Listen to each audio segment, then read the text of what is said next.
What's up, party people? Welcome to Saturdays and Seltzers, the 61st most popular sports podcast in Mexico. No, I will never let you guys forget that because it only takes 7 people to be the most popular, 61st most popular sports podcast in Mexico. My name is Kendra Middleton, and as always, I am joined by my beautiful co-host, Sarah Griffin. Sarah, how we doing? Doing good. Living life. You know how it is. Living large. What are we drinking tonight? I honestly don't know. I think I've drank this before. It was one of those things I just found in my basement fridge. It's a rosé spritz. It's watermelon. Honestly, I can't read what the brand name is because it's so tiny. And it's pink something. If anyone knows. Pink is fitting for us.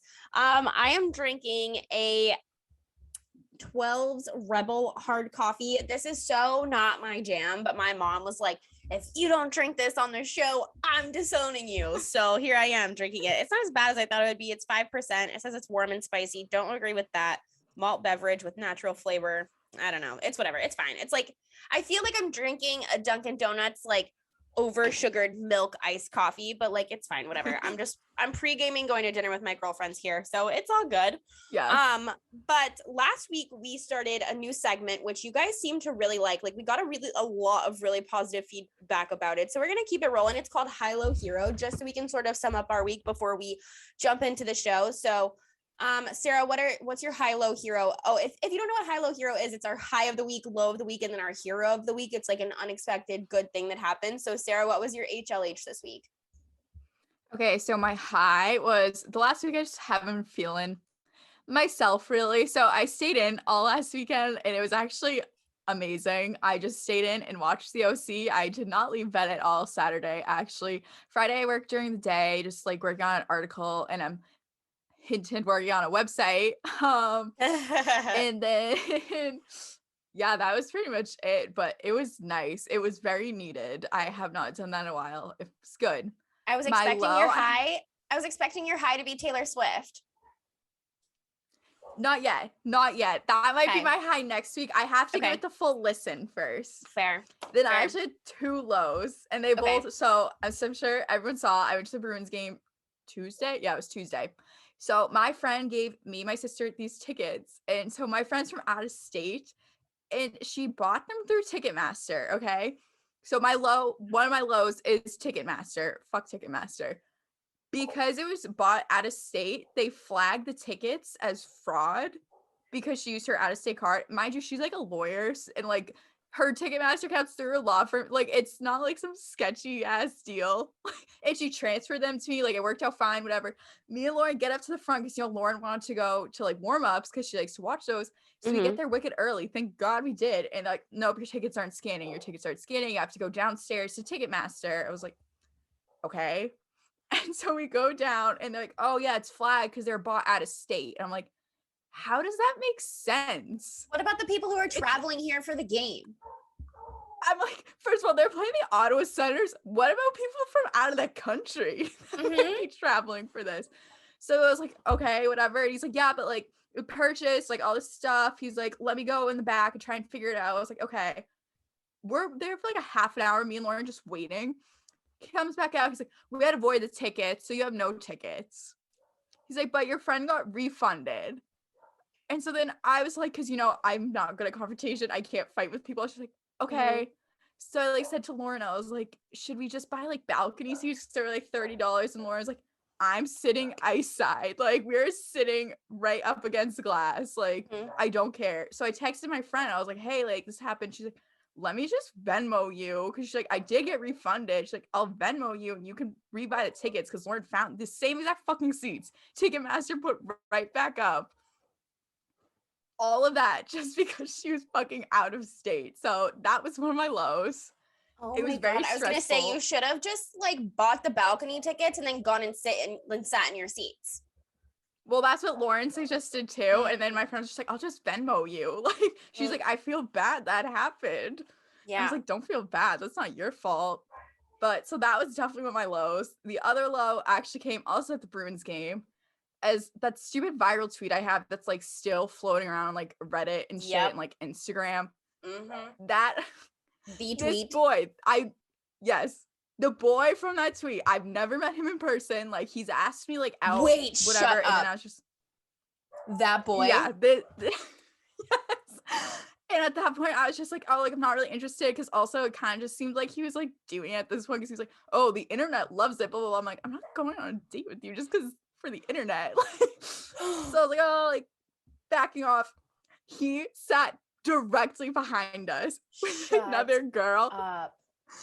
And obviously it's like, I don't care that he's on a date with this other girl, but I turned around and we stared at each other because I was like, why do I know that kid? Turned back, and then I'm like sitting there for 2 minutes. I'm like, what? I turned back around, he's like staring right at me still. And I was like, hey. He's like, oh, like fancy seeing you here. Yeah, really so fancy, awkward. as if I don't go to almost every major Boston sporting event. Like, crazy that I would be here. Color me shocked. I was just like, oh, nice to meet you. And also he was with like, I don't know if it was a group date or something.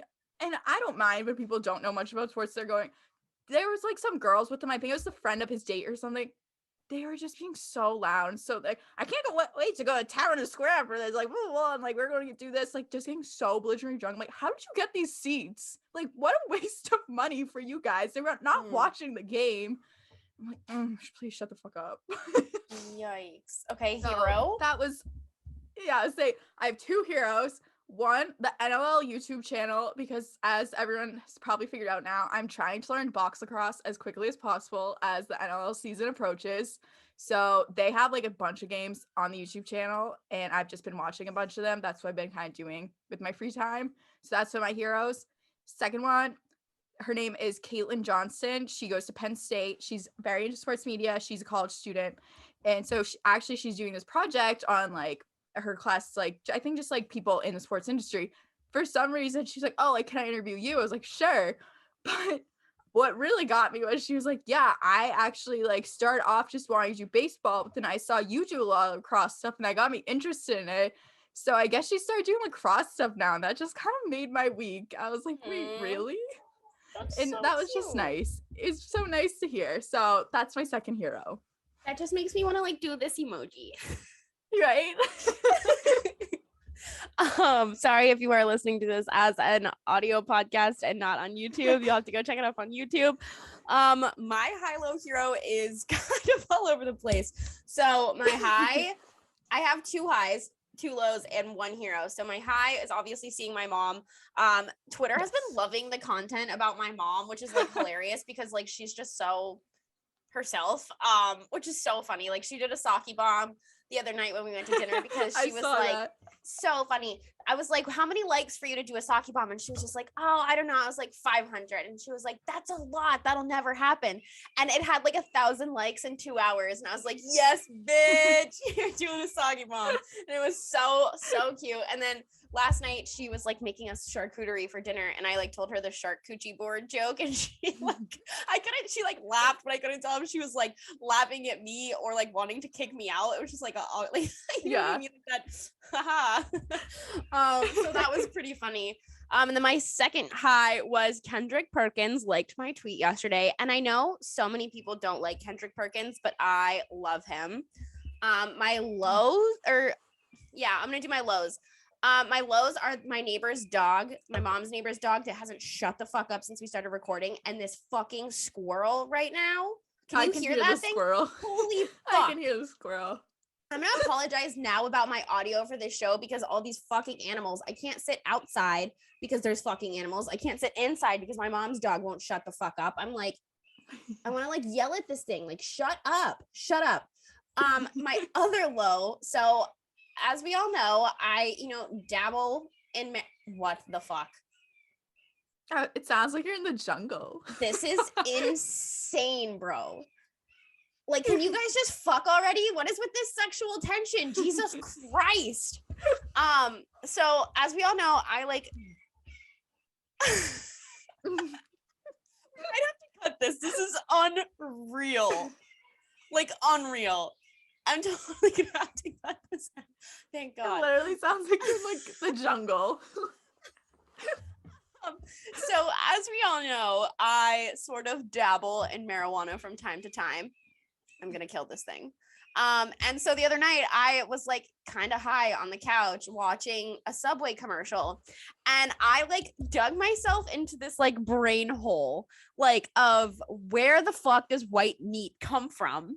Because like, how is it white? How is it not bloody? How is chicken like not chicken and turkey? Like, how does that happen? I've never thought about that.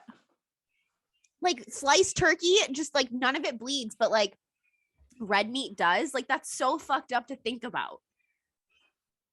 Ew, I don't like that. No, like, I don't like that thought. Do birds bleed? They have to. Is this right? Fucked up? But you know what I mean? I was just so high and I was sitting there watching like a Subway commercial of them like cutting, like slicing turkey. And I was just like, whoa. What does like what? So that was a real low of mine. I thought I was gonna die. I was like, what the fuck? And then sorry if that's like a little off the rails for anyone. Welcome to our podcast if you are new here. And then my hero has been our Discord. I'm going to kill this fucking squirrel. Is this thing having a seizure? That's a squirrel? Yes, bro. I think so. Right? Like, I've never heard a squirrel make that noise. Maybe this is me in my last life. And I'm just here to fuck up this one. I swear to God, I was a squirrel, dude. I was sent to this earth to piss people off in my last life. That is it's me in another dimension. I feel it. I feel it in my nuggets. My hero has been our Discord, because our Discord, if you aren't on our Discord, it is the pinned tweet on our profile, I believe still. Go join our Discord, but it just pops off at like the most random times about the most random things. Like yesterday at 4:00 in the afternoon, we talked for an hour and a half about our favorite conspiracy theories, and it has just become fantastic. So that's my high-low hero. I might kill a squirrel. Who knows? I love our Discord because I'm like, no matter what time of the day you go in and say something, someone always responds. Mm-hmm. Yep. And there's just some characters in there. It's like, it's so great. I love it. And then like, there's like some people like will be talking about something and then someone else will start talking about something else. And it gets pretty rowdy. Yeah. I don't think my seltzer ranks have changed. How about you? Nope. Okay, so we need to try new ones. We do. When I get back, that's on the to-do list. It's just so hard when I'm on the road. Yeah. So you mentioned your HLH, the NLL. I see you have a ton of notes here about the NLL. So what is good? Yes. So the NLL training camps just started. They all opened up. The season does not officially start until Friday, December 3rd. The first game is a Friday night. It's the Vancouver Warriors heading to San Diego to take on the Seals. But so obviously I work at Lacrosse Flash, and right now we're doing season previews for each team released in order of, we did power rankings. I only have, as I am the newbie rookie over at Lacrosse Flash when it comes to box lacrosse, since I am still learning it. I have an article on Saskatchewan Rush that's coming out in a couple weeks, so keep an eye out for that. But for new fans to the NLL and just box lacrosse in general, such as myself, or even just lacrosse at all, I highly suggest taking the time to learn the rules of box because it's so much different from field, as I have learned. I actually mentioned our Discord today. I like made myself a whole study guide for it to help, and I am going to type it out. And if you are in our Discord, I will share it there. Otherwise, kind of just the basics, like basic differences I found for it is that it is predominantly Canadian style lacrosse, whereas like field is more American. Like growing up, Canadians mainly play box over field just because like I think climate and stuff, honestly. It's played indoors. It has a very similar feel to hockey. You know, you have, unlike in fields, you only have 5 players. They're called runners on the floor at a time, including the goalie. So it's very fast paced, a lot of that, you know, it's a lot more aggressive, similar to hockey in that way too. Like you have major and minor penalties. So there's fighting. Oh yeah, I'm in. Yeah, it's fun. I like I said, I've been watching a bunch of it on YouTube.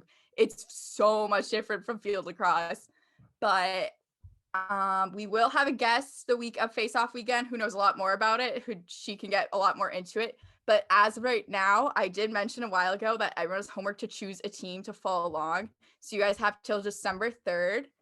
I highly recommend Austin Owens at Lacrosse Flash did an article for those who did start following around like the PLL with us this season. He did an article for like basically American lacrosse fans of what teams you should follow if you're a PLL fan, like who like because there are some similar like there are names in the NLL that you'll know, but for the most part it's a lot different. I've found like it definitely is a lot more Canadian. Like you don't see as many PLL players playing indoor.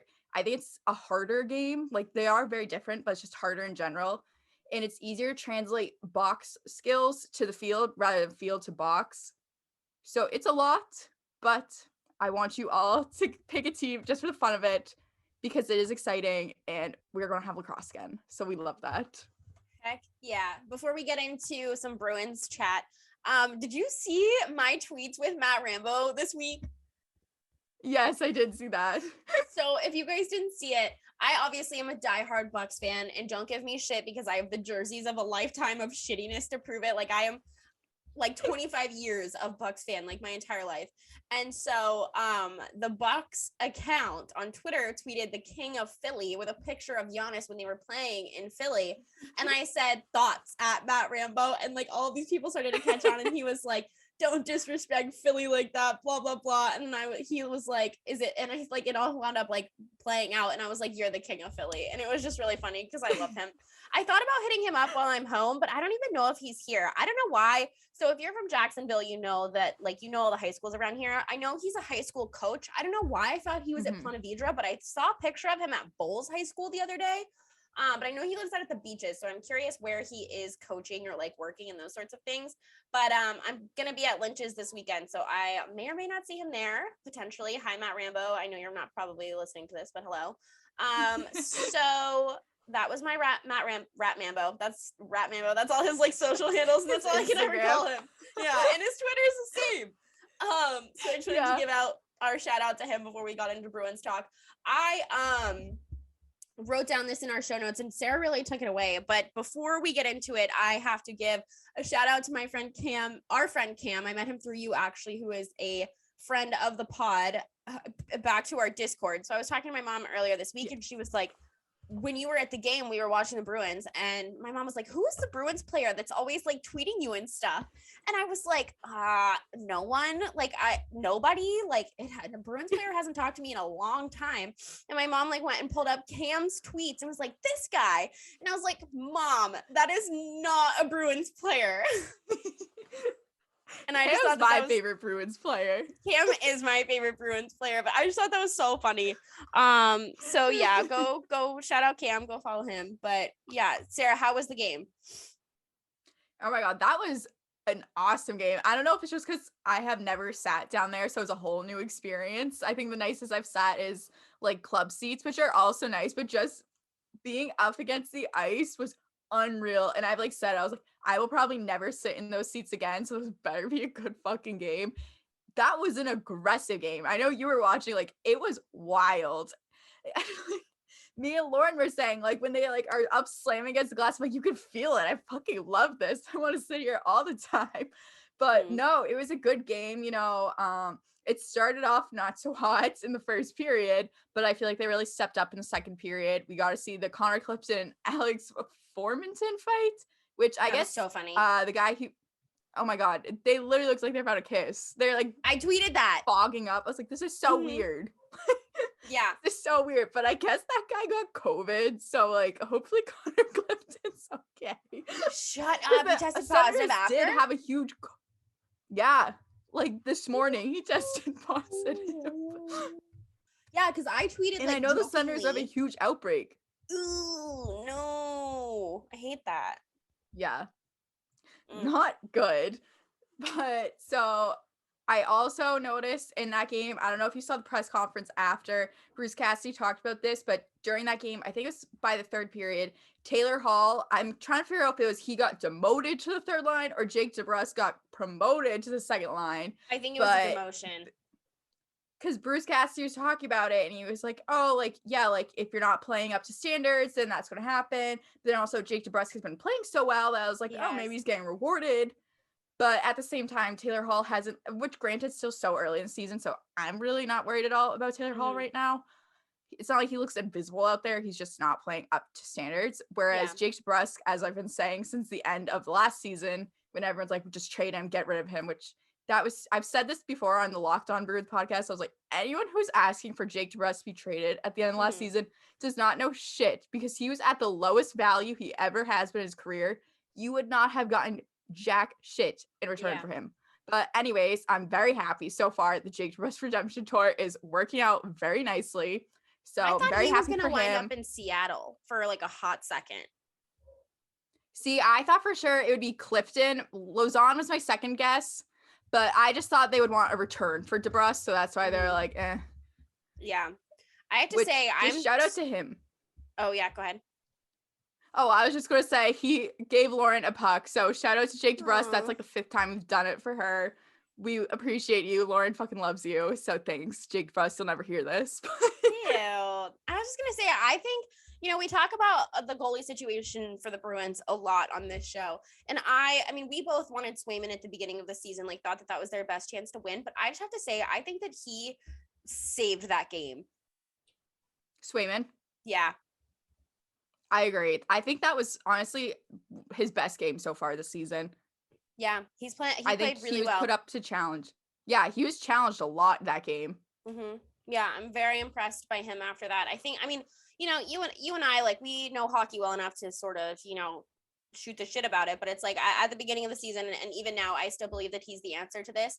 I think they've shared time a little bit more than I would like to see, but I'm hoping moving forward, he's going to be that guy. Yeah, because I think Omar has done a really good job, because I didn't have huge, like, high standards for him. I know he has a lot more of a veteran presence than Swayman does, but we all know Swayman's the long-term answer, whereas Omar's just kind of there as like a filler, especially right now where you don't really know what Tuukka's going to do, which we can get into in a second. But I've been like pleasantly surprised with Omar, and I also like the relationship those two have going on with each other. I feel like there's no like, I don't know, like, it's like healthy competition, whatever, but it doesn't even seem like they're like, oh, like we're competing to have this primetime spot. Like, okay, this guy gets this game, this one gets this one. Do what you have to do. I've been pretty happy with the goaltending on both their ends. But yeah, I know Tuukka was cited at Warrior earlier this week before practice. He was just there, I think, kind of just to like see where he's at. I know he's not anywhere close to a return right now. I'm very interested to see, because I think the Bruins will make him an offer because he is a free agent. The question is, though, like, if he's going to take that, because I know he did say in the past, he's like, I want to be a Bruin. Like, I don't care about money at this point. I've made my money. Like, I want to be here. And I think if that's not, like, if he doesn't get that offer that he's looking for, then he'll probably just retire. Yeah. And of course, there's also the question of what is he going to look like when he comes back? Like, we have no idea what Tuukka you're going to get. And I love Tuukka. I'm a big defender of him. But he is someone that you just never know what's going to pop up. Totally. And I think that there's been a lot of, and we live in an area where homer takes are a dime a dozen.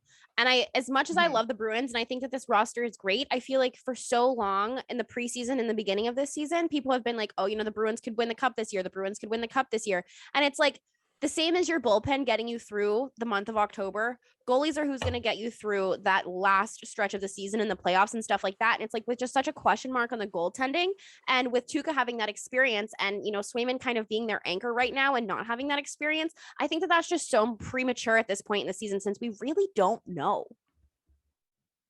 Yeah, no, this team, I still don't really know what to think of this roster right now. Like, fucking last game, like, you have Derek Forbort scoring. It's like his second goal of the game, but like, there's no reason. I've said this so many times now on Twitter. I'm like, stop fucking putting Charlie McAvoy with Derek Forbort on the top pair. He is a third pair at best, like, not even. I know towards the end of the Senators game, they did have McAvoy and Carlo out there together, which is good. Like, that's nice, but that's not what it should be. Like, Carlo is, you want him on that second line. Like, you need that presence there. I'd rather see McAvoy and Grizzly together. They played together in college. They were on the line together. I think our defense in general is kind of what makes me nervous looking forward. Yep. The offense, I think there's enough depth between like what we have down the AHL and the fact that you can like flip-flop those guys between the second and third line. Like, I'm not really worried about the offense. They'll have their off nights. It's whatever, it's hockey. The defense for me is the biggest concern. Yeah, and me it's tough too. when you have a young guy like Swayman in there. Like, you can't put that much pressure on him at all times. like you also can't have Charlie McAvoy out there for 30 fucking minutes every single game for his time on ice. Like it'd be nice if we had a bunch of Charlie McAvoys out there, but that's just not plausible. But also I think they have to figure out something with the blue line because it's not working, in my opinion. Yeah, I was just going to say, I think that the thing that's outside of the goaltending that they need to figure out as the season progresses is the right chemistry with those lines. Just because when you don't have such a good defense, you have to rely on your offense to keep you in games. And right now, I just don't think that they have found the right chemistry with those lines to continue the way that they are. No, and it sucks because like the Bruins have the best top line in hockey, but you can only win like again, like just like Charlie McAvoy can only do so much. Your top line can only do so much. Like you need like especially that second line, like Taylor Hall, Charlie Coyle, Craig Smith, like there's no reason for them to not be producing better than they are right now. I'm not placing the blame on any single one of them because it is just kind of a like drip down thing. Like there's problems on each line. But at the same time, it doesn't always look like a second line performance, which is why you have DeBrusk getting pulled up and then Hall getting put down to the third line. The fourth line's still just kind of a mess. It's like a rotation of people. I know Nick Foligno's back, so that's good, but like, I don't know. Yeah. We'll see. I think they have a lot of work to do when it comes to the trade deadline. Yeah, it's true. Well, the Bruins take on the Oilers tonight. Do you want to talk about the Colby Cave situation? I'm going to go grab my computer charger. I can still hear you, though, just so you know. Yes. Yeah, so tonight, obviously, Thursday night, by the time you guys hear this, it'll have already happened, but the Oiler-Bruins game tonight is going to be in honor of Colby Cave, as he was started off with the Bruins, ended his career with the Oilers, passed away in, I think it was April of 2020 from just like a freak brain accident. Very, very sad. I know his widow is going to be there, Emily Cave. She is amazing. I highly recommend. I know she was on an episode of Locked On Bruins. She did a really great interview. I would definitely recommend checking that out. She's such a strong woman, you know, all the shout outs to her. And yeah, it should be really nice. I'm excited to see what they do just because it's the first time the Oilers are obviously back because of COVID in Boston. Yeah. And I think it'll be really nice for her to kind of have that not closure, but like, she's like, I don't know if you follow her on Instagram. She's like, it feels like his two homes have been Edmonton and Boston. Like, I love being back in Boston. I know she mentioned that she's thinking about moving back here. And I think it'll be a really nice thing for her in particular. I would love I think that would be really nice for her. I know that she is like obviously mourning and like going through a lot of stuff, but not that she'll ever hear this, but I would love to befriend her. Me too. She seems so genuine, so sweet. So sweet. She's absolutely drop dead gorgeous. And like, I can't even imagine. Like, all of those videos and everything that was on socials when all that was happening was just the most like, I have chills right now, like just actually awful. So sad. So yeah, RIP to Colby Cave. But we're going to move on with the rest of the show. We will update you guys on how that went next week and our closing thoughts on that situation as that game happens. I put in our notes for the week, NBA, Celtics, Marcus Smart, all of that sort of stuff. And I was like, Sarah, do you have any comments here? Because like, we can skip it if you don't. It just goes in my notes. I have no comments. So before I get into NFL and NCAA, I'm going to take a fat chug of this water because I have so many notes about football this week to get into. Actually, Sarah, I have some stuff to ask you before I get into some recaps. We have been talking, and not even just us, but like the entirety of media this week has been talking about the Odell Beckham Jr. situation. It started out with, you know, he was on waivers and then he was finally freed by the Browns, put on waivers, wasn't claimed. So then he was able to be signed anywhere that he wanted. And so there was conversation, you know, that boiled down to about a few teams, and then it switched to, okay, well, now it's the Chiefs, the Saints, and I think the Packers. And those three were, you know, those made the most sense. But it's like with the Aaron Rodgers situation up in the air, I didn't really see him going to the Packers for a hot second just because of that whole thing. And then the Saints, you know, they also have a lot of injuries at quarterback and stuff like that. So didn't really see him going there. And then you look at the Chiefs, which was the most obvious answer, in my opinion, because, like they've been struggling. They need the help. And, who doesn't want to play with Patrick Mahomes and, Tyreek Hill on the opposite side of you and those sorts of things? They could have used the help. I think that he would thrive in Kansas City as far as the places he was looking. Because, I don't think he wants to live in Green Bay. And then I didn't think, New Orleans was, a realistic option for him just because who the fuck is going to throw to him? And then as of yesterday, late last night, the Patriots kind of seemed to be back on the conversation because Bill Belichick was apparently extremely interested in him. So, I mean, I know that you're not the biggest football fan by any means, but you are a Patriots fan. Would you want Odell on your team? Absolutely. And especially after hearing that, because I feel like you rarely ever hear, oh, Bill really wants this guy. I don't think I've ever heard that about anyone. So I was like, well, fuck, if he wants him so bad, then we got to go get him. Yeah, that's true. And the thing is that I feel like Bill just doesn't seem like this kind of guy who wants divas around him, but he always seems to be around divas. I look at the Antonio Brown situation and I'm like, okay, does Bill Belichick love drama? Well, that was the other thing. My knowledge of Odell Beckham Jr. was anywhere he goes seems to cause some sort of drama. That's what I know him best as. I know he's a great player and whatnot, but me as a casual football fan, I'm oh, that's that guy that got in this shit. I know there's stuff with him and Baker. That's kind of what I just saw it as. But then I was well, if Bill wants him, then I guess. Yeah. I mean, I tweeted yesterday, I was like, why is everyone so shocked that he is milking this dry? The guy wants every second of attention that he can get. So I'm not surprised by this. I guess we'll see where he winds up going. I also saw today that Cam Newton obviously, Cam Newton, who used to be a Patriot, yes. Not re-signed because he's not, signing a contract that already existed, but he is going back to the Carolina Panthers. And I've said this on this show before, I don't think that there have been 32 better quarterbacks in the NFL than Cam Newton. I think Cam Newton's better than a lot of the quarterbacks that have been playing, especially unfortunately through some of the injuries that have been happening this season. And I don't know why more teams haven't looked at him until this point, but I do think it's kind of comical that he is going back to the Carolinas, after people burned his jersey and all of those sorts of things. So how do you feel as a Patriots fan seeing Cam Newton back in Carolina blue? I mean, I'm happy for him because I kind of assumed, I think we talked about on this show, we all kind of assumed, yeah, maybe Cam was going to have the starting position as a quarterback with New England. Then they just straight up released him. And he said himself, he's I would have been fine being the backup to Mac. I don't care. So I kind of I liked Cam when he was here. He wasn't given the best to work with. And, it wasn't his greatest season, obviously. But I think he just wasn't given the right circumstances here. And I did want to see him succeed.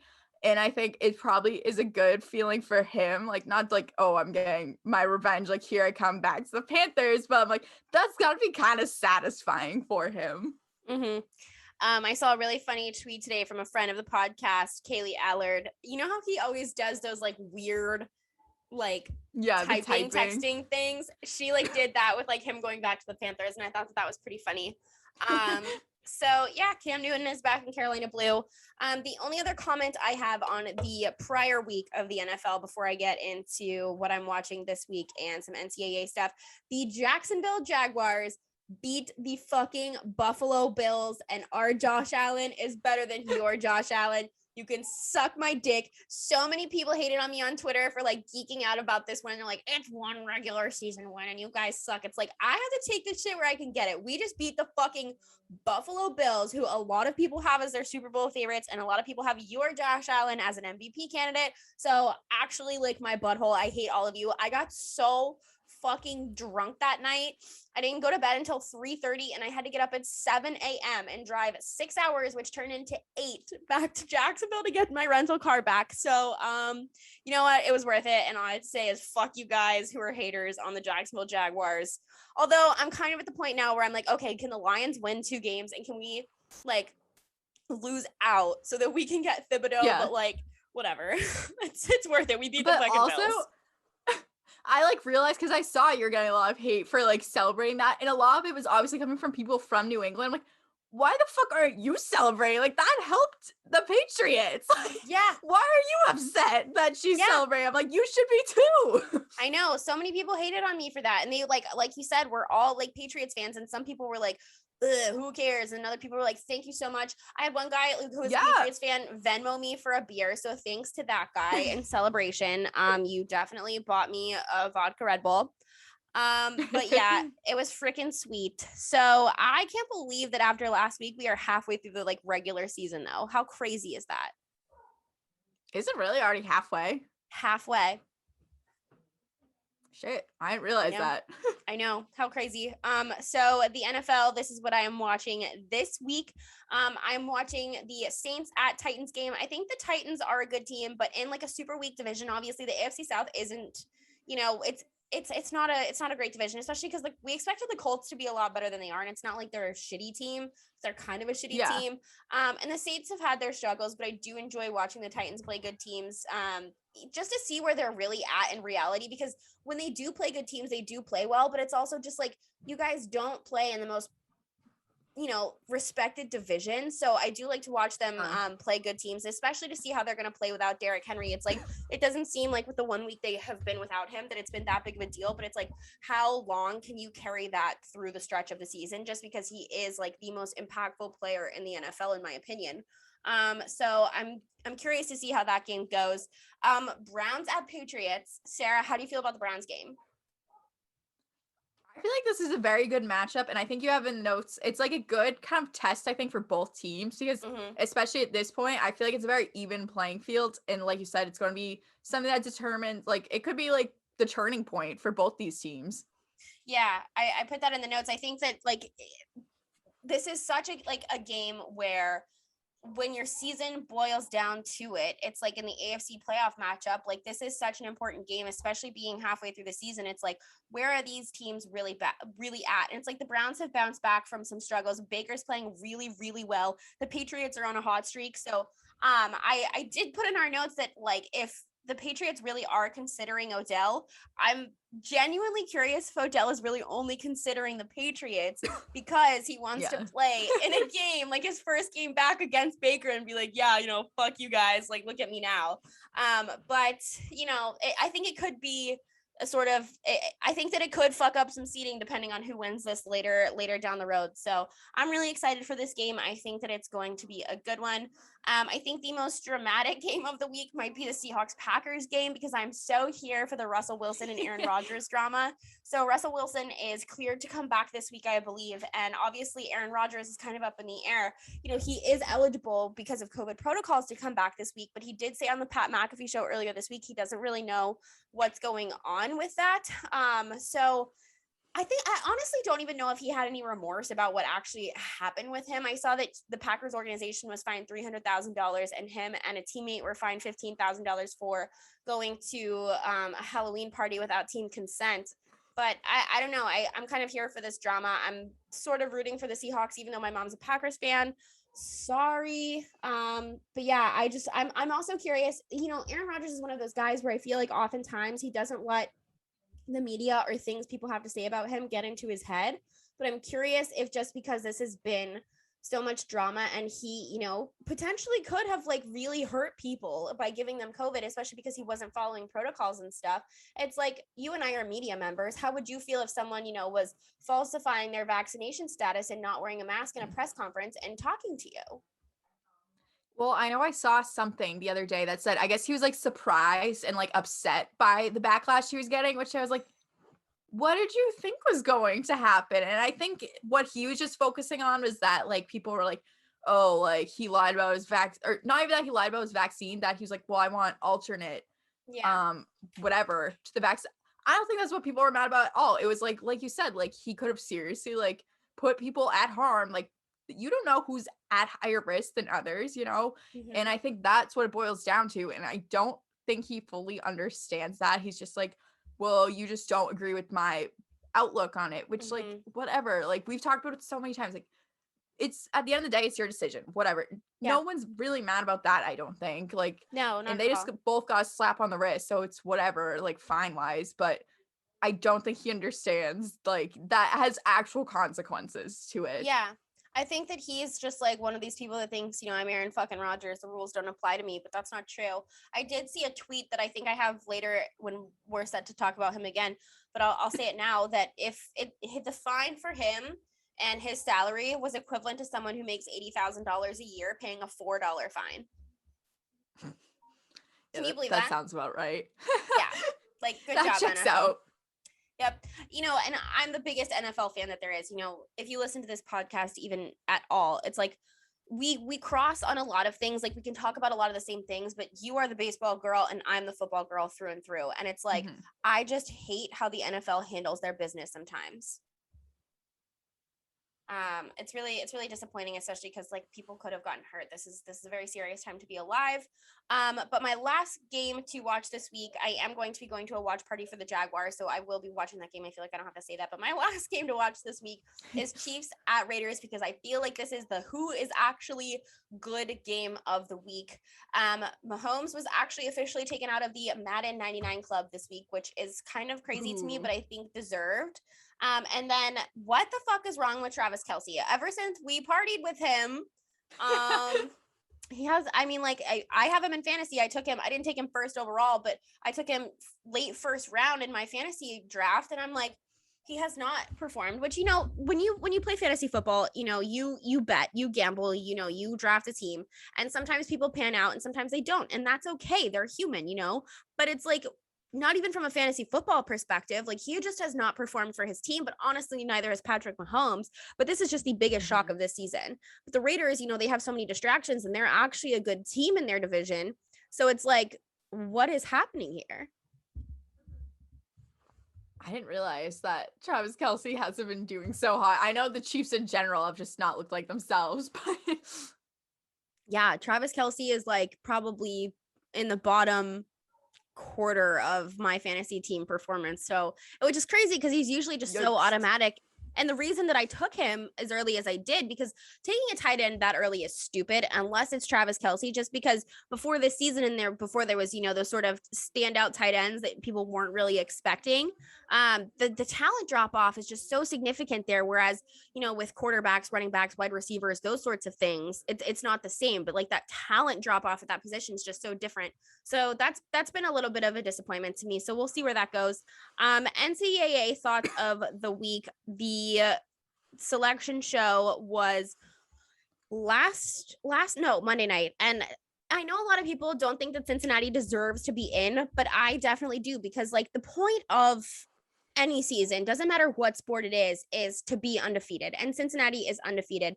And like, I don't really care about these almost losses to Tulsa and Navy, because if we really wanted to get into the weeds about that, Oregon has had some pretty shitty almost losses, and the Pac-12 is also garbage. And honestly, Ohio State almost lost to fucking Nebraska last week at this point in the season, if we really want to get there. And it's like, for me, we're not in crunch time of the season. I think that if they're going to lose, they're going to lose, and you can take them out later if you want to, but they're undefeated. That's the point of the season. I think that they should absolutely be in that top 4 conversation, and they just keep getting snubbed. And, if College Game Day is going to take a team seriously, and it's like College Game Day goes to, Army, Navy sometimes and stuff like that, teams that, aren't really in the conversation for the best matchup of the week or things like that. Not that I think Army, Navy shouldn't get College Game Day, because they absolutely should. But it's like, if they're taking them seriously, maybe the committee should as well. But my biggest argument to all of this is, as far as non-Power 5 school teams go, the last time a group of 5 team was ranked this high was UCF, and they got snubbed and didn't get in. And they went on to beat, in the Chick-fil-A Peach Bowl, an Auburn team who was coming off of a win, back-to-back wins over Alabama and Georgia. And one of those teams wound up going to win the national championship that year. So it's just like, in my opinion, haven't we learned this lesson already? And my other thought from the college football playoff show rankings was that MSU was behind Michigan, even though MSU beat Michigan. So that was my other thought there. As far as NCAA games I'm going to be watching this week, I'm going to be watching Michigan at Penn State, because PSU is not ranked, but I think they're clearly a good team who's dished out some really crazy losses to some teams this year. And that game day environment is insane. I'm also going to be watching Oklahoma at Baylor. Oklahoma is the new Michigan State for me. I think if they win this game, how do you keep them out of the top 4 next week? Texas A&M at Ole Miss. I'm going to be watching Texas A&M very closely because I really think that their fate is in their own hands here. They beat Alabama, and I think that if they went out, they also deserve to be in that conversation because I think that they would wind up going to Atlanta to compete in the SEC championship game. And Ole Miss is just no joke. Like they're not obviously the highest ranked team, but they've had some good wins, and I love Lane Kiffin. And yeah, that's my NCAA football thoughts of the week. But college basketball is also back, so I will probably be bringing you some college basketball thoughts. But I do have in our notes that Sarah, you are filling out a March Madness bracket. I usually do. Last year, I filled out one and I just did based off of uniforms, but I had filled them out before in the past, so I'm down for that. I took to Twitter this week to recruit some people to maybe get you into basketball, and most of the responses were that you should get into college basketball. Well, that was the thing. People were like, oh, you need to try watching college basketball. I'm like, I have watched college basketball. I'm like, the sport to me, I'm like, I think I've watched more college basketball than NBA, honestly. Yeah. Just because of March Madness. Yeah, March Madness is a great time. It's my birthday. So maybe we can go to a March Madness game for my birthday. I've been to a March Madness game, actually, in person. It was in the year I went to Nashville for spring break one year, and that was when they had March Madness there. It was Vanderbilt. I forget who they played, but I'm pretty sure Vanderbilt lost, whoever it was. But it was a fun atmosphere. I was like, I don't know anything about either of these teams, but everyone seems really into it, so I'll be into it too. Even though we're old and washed up, maybe we can go party and get hammered for March Madness. Down. Perfect. Happy birthday to me. So we are going to move into our sort of closing of the show, starting off with our pop culture shit of the week. We hinted earlier that we were going to talk about Aaron Rodgers, but specifically Shailene Woodley. Did you read this? Oh yeah. I saw that Instagram story. So for those of you who don't know, basically what happened was someone in LA posted a picture of who they thought was Aaron Rodgers out and about getting coffee in LA. And Shailene Woodley took to Instagram, and it was like an absolute rant like none other. I've never seen her act or like be like this. But my favorite part about all of it was that she was like, one of her points was that could never be Aaron, because if you actually know him, he has the hairiest hands in the whole world. She is so fucking weird. I know I said it last because like she's out there, like it's fine, be earthy, crunchy, whatever. Like she's just an odd person, not really in a great way. And then like this poor guy, like everyone's like tweeting, like imagine being that guy that is just like going about his day, going to get coffee, and then Shailene Woodley like takes to her Instagram where they're like 3.5 million followers and just degrading you every which way. Like this guy's a small dick, like. Which I was like, that's just like, what does that have to do with anything? And she was also just like Aaron would never drive that car. Yeah, I was like, this poor guy. Like, are you kidding me? If I was a victim in this situation, it's him. Literally. She owes him an apology. Which is so weird because like before this whole Aaron Rodgers situation, I was kind of like, I don't want to say I was like a Shailene Woodley fan, but like she's done some, like when she got arrested on the pipeline and stuff like that, regardless of how you feel, like, you know, she seems like she like cares about a lot.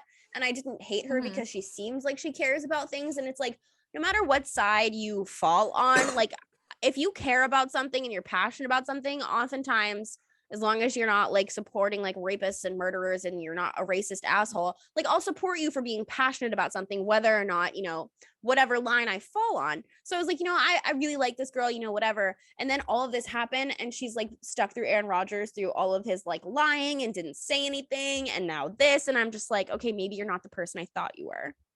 Yeah. Yeah. No, she is odd. I think the two of them, I don't want to say they bring out the worst in each other, but I think it just is not like they seem to be a very good match in that sense, in that like you guys are odd and I don't really think I know either of you. Don't like shower. I thought I did, which are like whatever, like they're celebrities, like why would I know them? But I don't know, they seem very good for each other. Yeah. That's maybe about Danica, all I could say. Yeah, maybe Danica Patrick was the winner in this situation. Yeah. I think she is the overall winner in this situation. That is a weird thing. So we actually do have a tea party segment this week because I know, like we just said, Sarah's not like the biggest basketball fan, and I know that she probably hasn't heard this headline, but if you do follow basketball, the Morris Jokic brothers thing this week. I'm going to read the beginning of a headline of this article just so Sarah can get involved. But this article is titled Morris Jokic's brothers take their threats to social media after Monday's on-court altercation. Tensions ignited by an on-court shove Monday carried onto social media on Tuesday between the Morris and Jokic brothers. They also led to the NBA suspending Denver Nuggets center and reigning NBA MVP Nikola Jokic for one game without pay and fining Miami Heat forward Markieff Morris $50,000 for a flagrant foul. Miami's Jimmy Butler was also fined $30,000 for attempting to escalate the altercation. Jokic will miss Wednesday's game against the Indiana Pacers. So, Sarah, basically what happened was these two teams were playing each other. And there was, a hard foul by Morris, and he turned around, was getting towards garbage time. He's not even like a really like impact player for them. And Jokic, absolutely just shoved the shit out of this guy into the back, and he fell onto the court. Bench is cleared. And then they both sets of brothers took to Twitter to like talk shit about each other the next day. Like one of the sets of brothers made an account together to talk shit to the other two. I saw that. I didn't know what the context of it was. How fucking crazy. But the craziest thing that I've seen as far as like headlines through all of this is like, is NBA hardball back? Blah, blah, blah. And it's like, no, NBA hardball is not back. The NBA has turned into like such a baby back bitch league that there's no way. Like, don't get me wrong, I think that these fines were deserved. I don't think that Jimmy Butler should have really been fined, because like if someone is hurting my teammate, like I'm obviously going to say something too, and I'm obviously in love with Jimmy Butler, so I'm biased. But like, based off of what you saw, do you have any thoughts? Because I think that this is just fucking crazy. Like, imagine threatening like brothers like beefing on the internet. Like, you're grown ass men. Well, see, to me, I thought that was the most exciting NBA thing for me that there could be, because I follow the drama of the NBA because it's by far the most dramatic league. Just like, I feel like everyone, like, that's the league where players are the most vocal, like you hear the most, like you see the most from them. So for me, that was like, oh, like that's the only reason I saw the tweet. I was like, what is everyone fucking talking about? I know the context of it. I just saw the like Twitter thread thing. Yeah. I was like, if there was like a reality show just about the drama of the NBA, like not even like when they're actually playing basketball, like I'd follow that. Yeah. The NBA has so much drama. Yeah, no, the NBA, maybe we should make that a segment. I would say we should do that, because then I actually would start paying attention, maybe still not to actual games, but like the league more in general. Okay, so let's turn the tea party segment into like majority basketball tea party. Yeah. Okay, perfect. Sarah's getting into the NBA. So my dreams are coming true. I don't know. I just thought that this was like such a hilarious shit show. Like, I love watching grown ass men fight, because like I was reminded of your tweet the other night. The girls are fighting. And because I tweeted that during the Bruins game, because everyone's getting feisty, but I feel like that's just the NBA always. I just thought that this was so fucking funny. Like, I love watching grown ass men fight. It's like my favorite activity. But last but not least, we can move into our tweets of the week. Sarah, do you have any tweets of the week? I have a few. I have to find them. The week ever come at this point from like Big John, Sportsman 2050, but then also, actually, I did just think of one. I had that tweet because, as I'm sure people saw, I decided that I would try. I told Kendra, I was like, I'm just bored. So I got a dating app, which is not really part of I'm already off it. So just so everyone knows, that was a very short-lived thing. What? For me. You're already off of it? Yeah, I wasn't responding to anyone. It was just kind of a waste of time. Okay, I just wanted to look. Sarah texted me the other day, and she was like, people are always talking about our dating lives, but the reason we don't talk about it, look at my mom's dog. The reason we don't talk about it is because it's non-existent. And I was like, yeah, neither of us have like dating lives at all. Like, sorry, we don't have any tea, people. But now you're preventing that from even happening at all. I told you, I was like, I make zero effort. I don't know what I think's gonna happen. I'm like, someone just stumbled upon me. But like, but also, I like people like speak to me out. I'm like, get away from me. Don't look at me. Yep. True. So I don't know what I thought was gonna happen, but anyways, I made that. I used the fucking, because one of the Hinge prompts was like, I take pride in, and I was like, being a man of faith, the fucking classic quote. And I just assumed everyone would know that quote. People responded like, well, that just means he's not a baseball fan. But I was like, you don't have to be a baseball fan. Like, everyone I know knows that. Like, am I TikTok, wrong? Do I just everything. live in a bubble? Yeah, it's everywhere. And so some guy like responded to her on Hinge. It was like, is this like a secret message or something? Like, he didn't get it. And so I tweeted, I was like, this is why dating apps are a waste of time. Like, I'm funny, you just don't understand it. And some guy with like, of course, like 13 followers was, this actually isn't funny at all. And I was like, really? Because it has 3,000 likes. So I kind of think it might be. Maybe you just don't have a sense of humor, or you're bitter that I thought it first, buddy. Yeah. Suck my dick, old man. Rudy. Is that your only of the week? Yeah, at this point, I'm like, I'm not giving Big John his time to spotlight anymore. He has to work harder now. Yeah, Big John, do more. I have a couple. I have 3, and then I have one that happened like 2 hours before we got on that just quite literally pissed me off. So my first one, I got a DM on Instagram from a guy, and all it said was, "Your feet rule." Aw, that's sweet. It's just like, because like I posted that Instagram story of me in the bathtub watching hockey the other night, and he just like swiped up on my story and was like, "Your feet rule." Like, when was the last time someone told you something ruled? That is like a very much like 8-year-old compliment, but just weird because it's the feet. So yep. And then today I got a message that said, "Kendra, this is important," with 5 exclamation marks. "Can you pick the winner of each of the NFL games so I can put exactly $1 on that parlay?"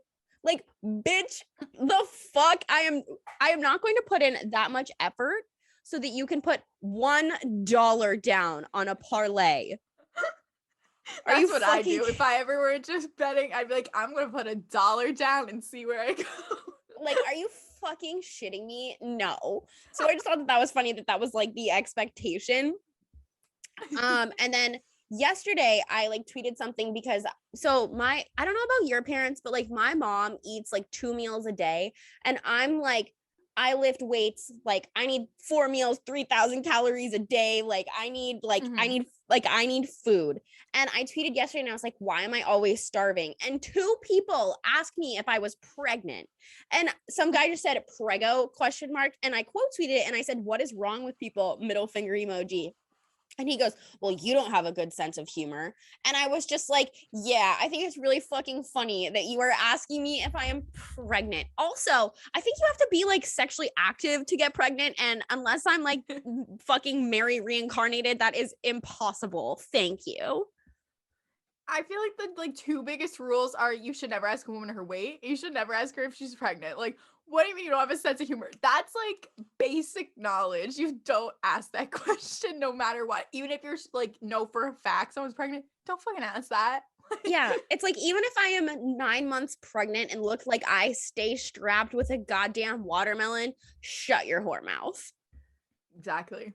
And then don't ever ask those questions. I thought that was common sense. I guess it's not. So. Yep. And then the last one happened literally right before we got on here. So I was on a jog today, and the fucking UPS man drives by me and honks at me and screams, "Hey baby," out the window. And I tweeted and I was like, at UPS, like, fuck you guys, whatever. And someone was like, "Well, what if they were a girl?" First of all, I wouldn't care about their gender. They should not be doing that to an innocent girl on a run. I already have headphones and am uncomfortable. Like, why do you think I don't run at night? And then I like quote tweeted that, and I was like, this is the guy that like would ask what I'm wearing. And he was like, "Did you just assume my gender?" And then someone else commented and they were like, "Assuming gender in 2021. Like, your Twitter handle is Coochie Man 696969. What the fuck? Yes, I assumed your gender, Coochie Man 69. I swear to God, those people only have the same 2 jokes, and it's, "Did you just assume my gender?" And then like, "My pronouns are toaster." Like, shut the fuck up. Get new material at the very least. Come up with something new, please. Or like the "women aren't funny" jokes. Yeah, I'm like, really? Because I have all these followers and you have 10, and I'm looking at your tweets. You're not funny. Yep. I know I'm fucking funny, you are bitch. not funny. Yep. Like, I don't need your approval, but it looks like you need mine. Yep. So those are my tweets of the week. Sarah, do you have any closing thoughts? My mom has called me 8,000 times. I have no closing thoughts, except that I'm very excited for Taylor Swift's version of Red to come out tonight, and I'll talk about that next week. But that's my only closing remark. My closing thoughts are I am the biggest animal rights advocate in the whole world, but all of the animals that have interrupted this show, I hope you wind up in a fucking slaughterhouse. I hope those squirrels banged it out, honestly. The sexual tension is there. It's so unreal. So thank you, Tyler. Thank you for putting up with us and cutting up this show today. It's going to be an absolute shit show. We love you. We also love you listeners. Keep on sipping, y'all, and we'll see you next week.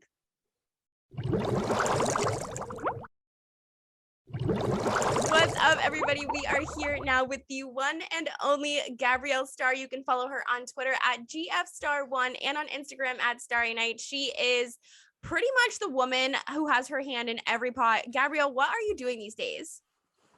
Thank you guys for having me. It's nice to see both of you. I'm a full-time editor at Fansided, so I run their Philly site and I write about all things baseball for fansided.com as well. It's an amazing place to work. And then I also founded Girl at the Game in 2017. And we have season 2 of our podcast launching this fall, closer to winter now that it's November. But we have the website and the podcast and the social and everything. And yeah, that's a lot of what I'm doing right now, probably. Do you get any break because baseball has ended, or are you just full steam ahead?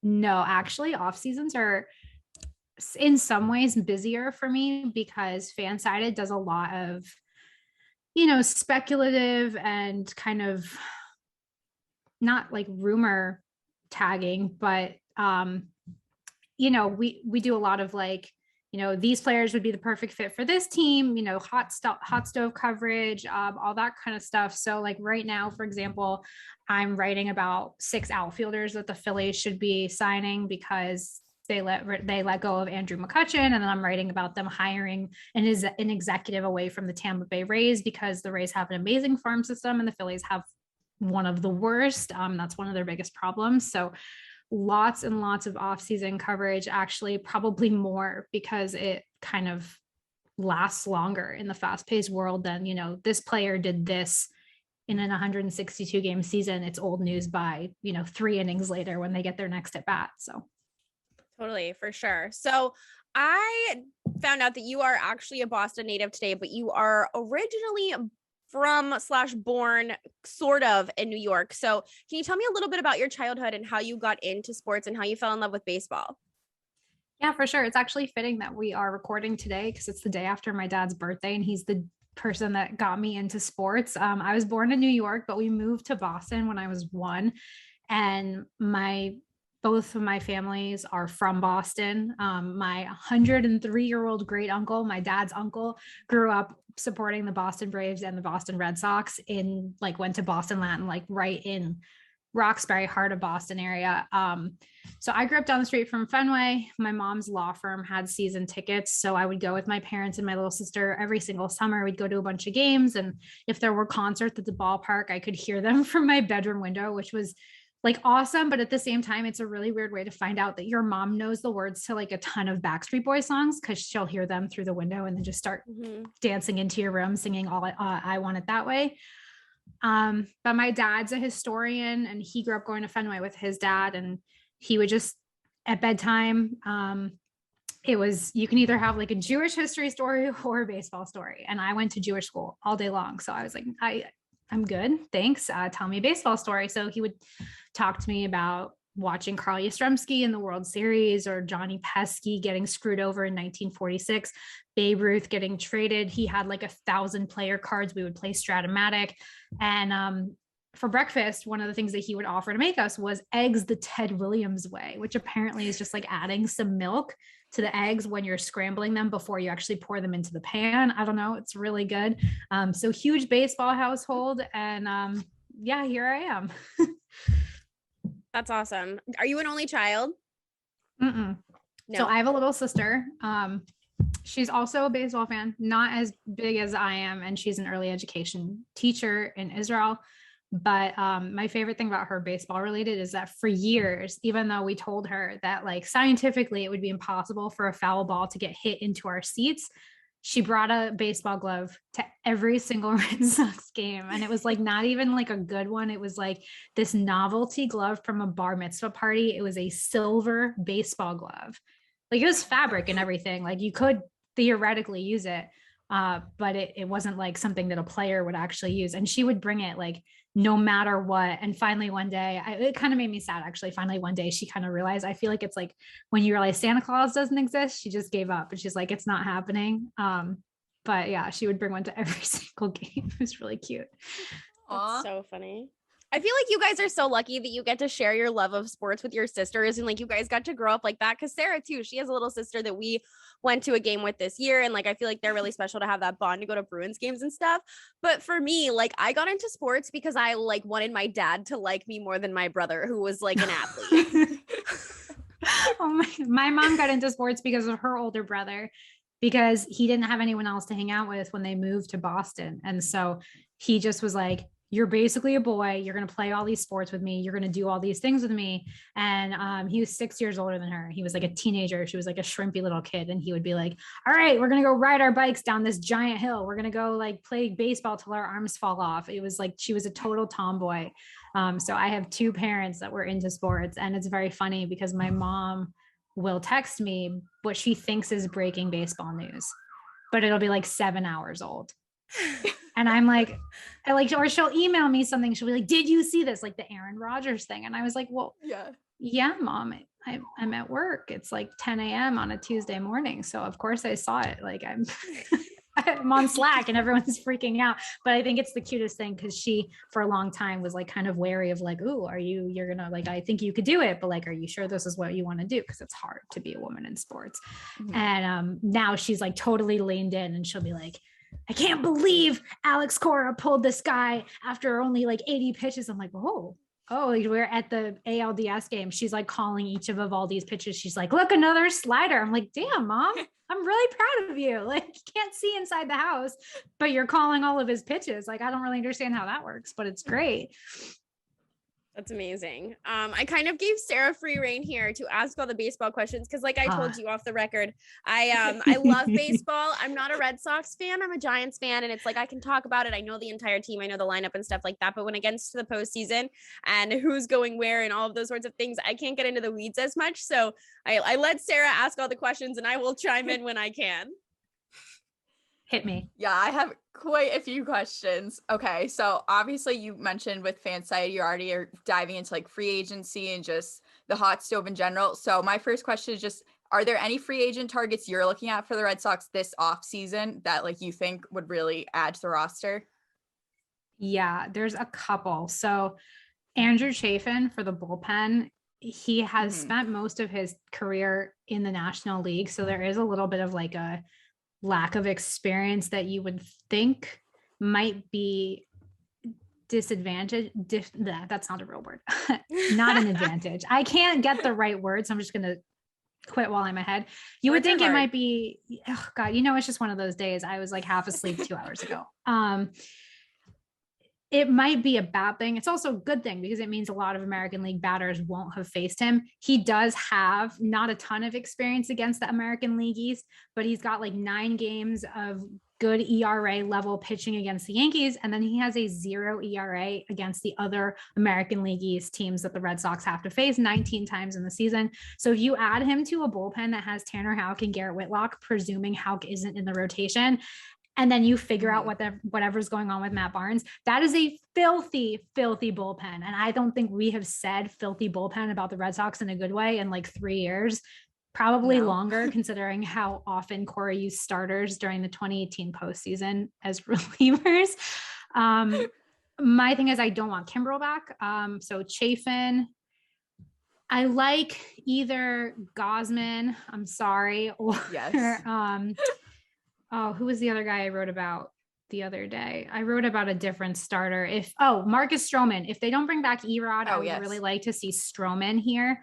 He's just such a good pitcher, and he's got like such a great mindset and work ethic about always trying to improve his game, which I feel like a lot of players, you see them get a big contract. It's like, all right, I'm locked in. So now I don't need to worry. He's the opposite. He's always motivated. And I would love to see Schwarber back, but I'm not sure how that fits into like both the Bobby Dahlbeck part of the equation and also the outfield part of the equation. I also am curious, like JD always wants to play the outfield, but we see him get back spasms when he's out there too much. And if this is the final year of his contract and he opted in, obviously that's great from a hitting standpoint.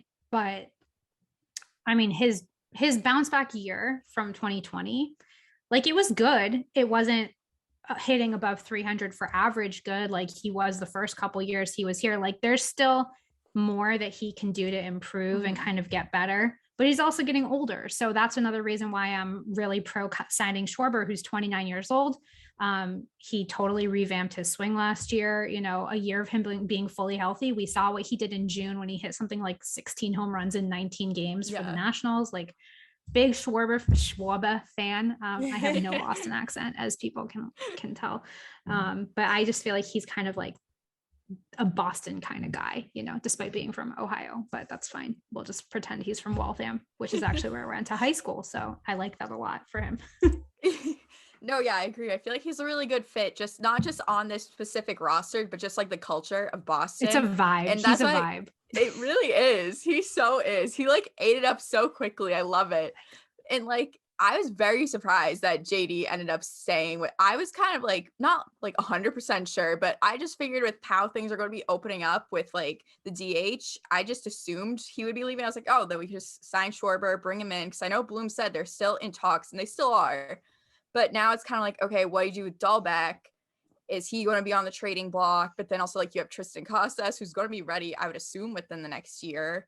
So it just gets kind of hazy. But the thing is, I want Schwarber so bad. I think they trade Dahlbeck. I think they package him like maybe with some. Here's my thing. So I was told by somebody in the media, it wasn't like inside scoop or anything. It was just their opinion. They were just like, Dahlbeck's not a long-term part of this team's future. You know, he does hit those bombs, but he's a strikeout machine.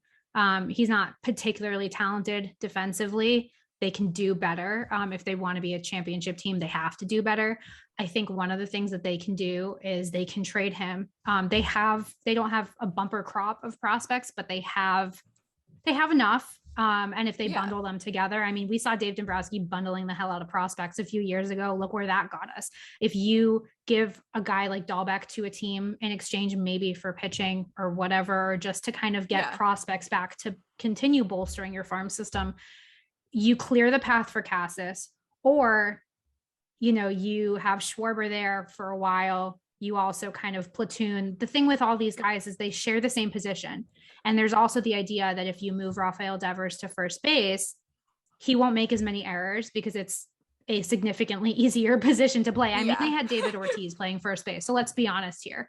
Like you could play first base. I could play, my dog could play first base. I think, you know, if you know that JD's gone after next year, or even if he was gone this year, you know, you can have Schwarber DH and play left field. You can have Devers DH and play third base. And we saw this with Cora all season long. Guys were not sticking to one position. I mean, Marwin Gonzalez started the season by playing like 4 or 5 different positions in his first games. He didn't repeat a position until like 7 or 8 games into the season.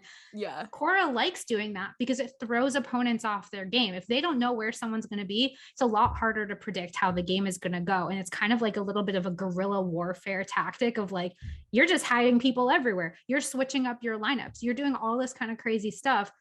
And I mean, they won 92 games in a season they were predicted to win like 79. So I'm all for keeping Schwarber. I don't mind trading Dahlbeck. I'd rather trade Dahlbeck than Cassis. I think there's a lot more upside to him. 100%. If we trade Throbby D, I will cry. No Did joke. you call him Throbby D? Yes. Oh my God. That's amazing. Anyways. I would say on the topic of the infields and moving positions around, obviously the big topic this offseason is the shortstop market. Would you, because I'm sure you've seen there's people that are like, we should move Xander. Like, where are you lying on that? Because I personally think like, I know it's like, oh, he's a homegrown guy. Like, you can't like run with that forever. But I'm like, that just seems so disrespectful. And I know at the end of the day, it's a business or whatever. And it would be cool to have one of those guys on our team. But I just don't love the idea of moving Xander. I know he's not the best defensively, whatever. But I don't know. Maybe that's me being a homer. It's definitely you being a homer, but I'm the same way. So it's fine. We can do whatever the hell we want. Here's my thing about Xander. For one thing, you're asking a guy who's already like almost a decade into their big league career to change positions. Mm-hmm. And you haven't, at least publicly, spoken about retaining him for his future.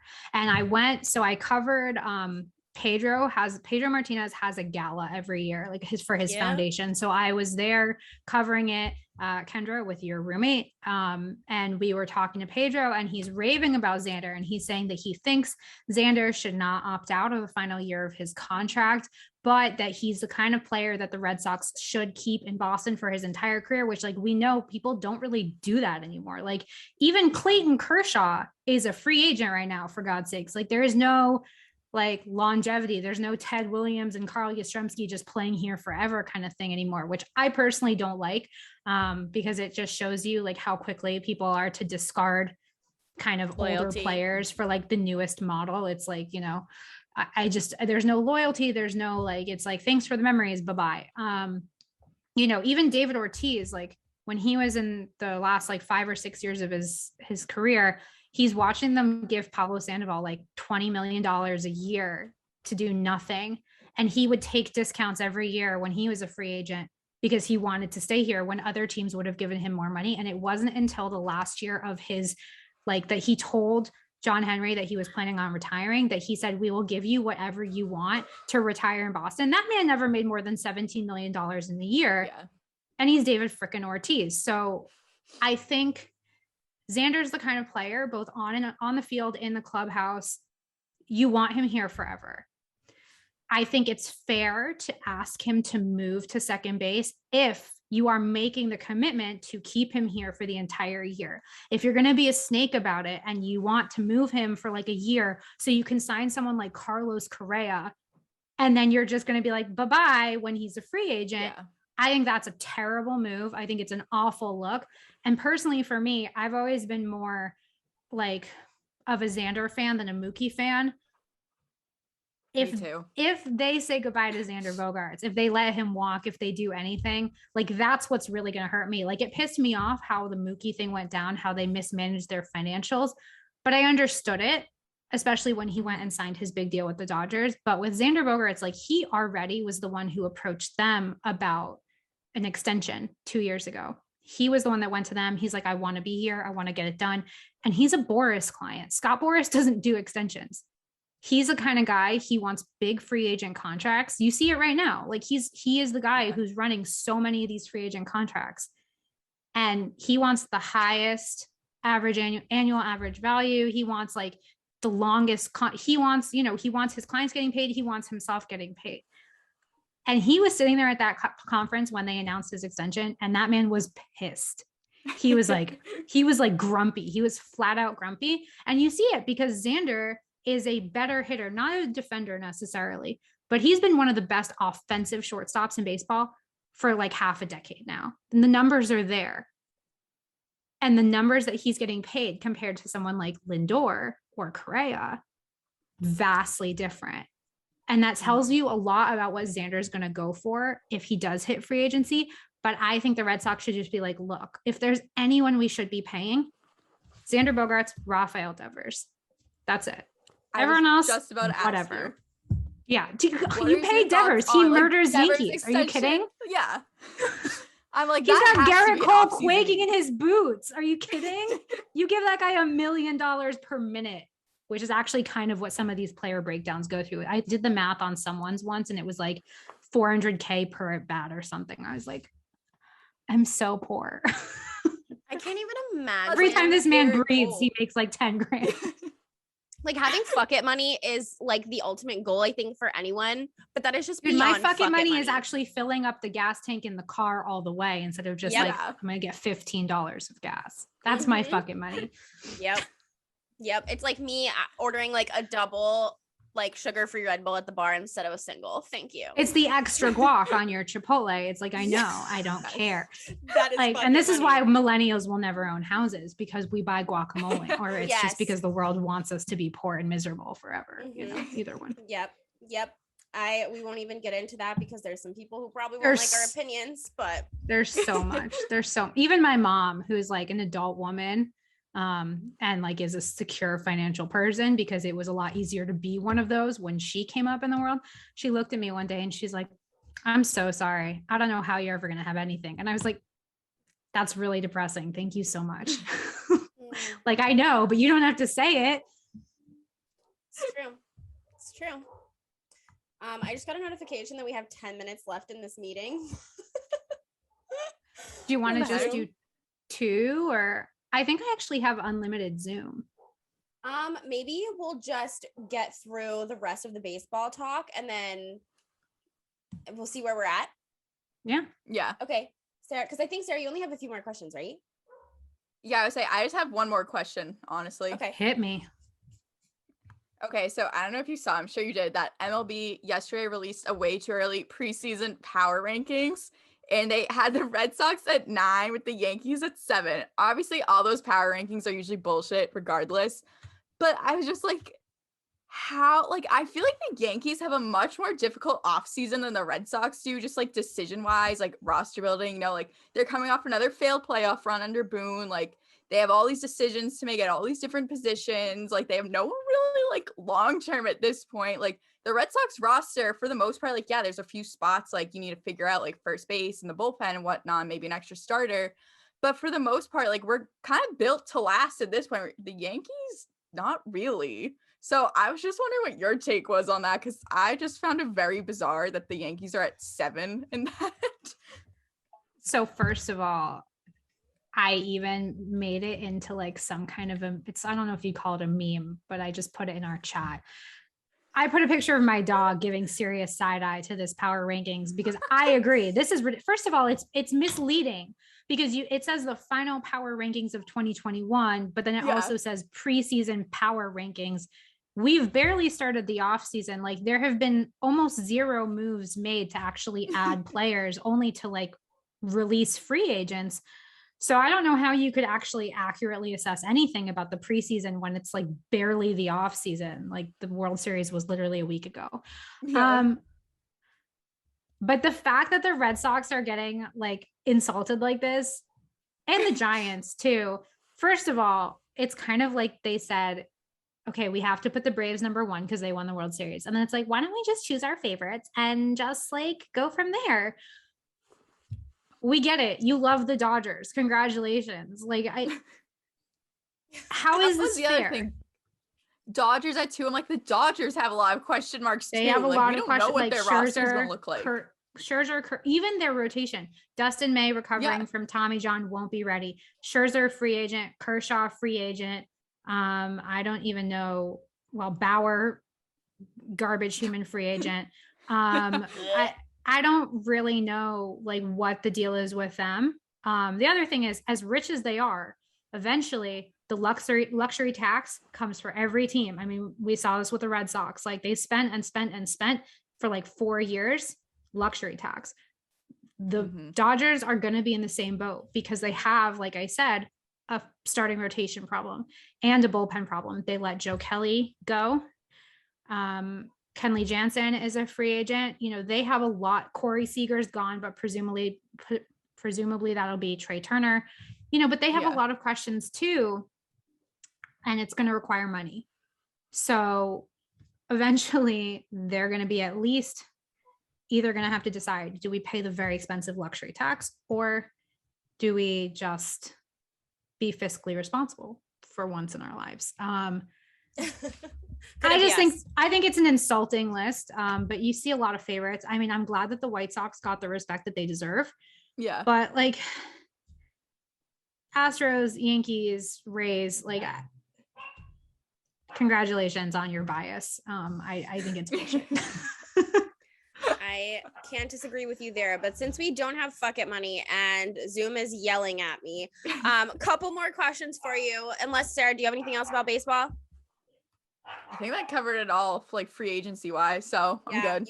That was awesome insight. I know I learned a lot. So I have 2 more questions for you really quick.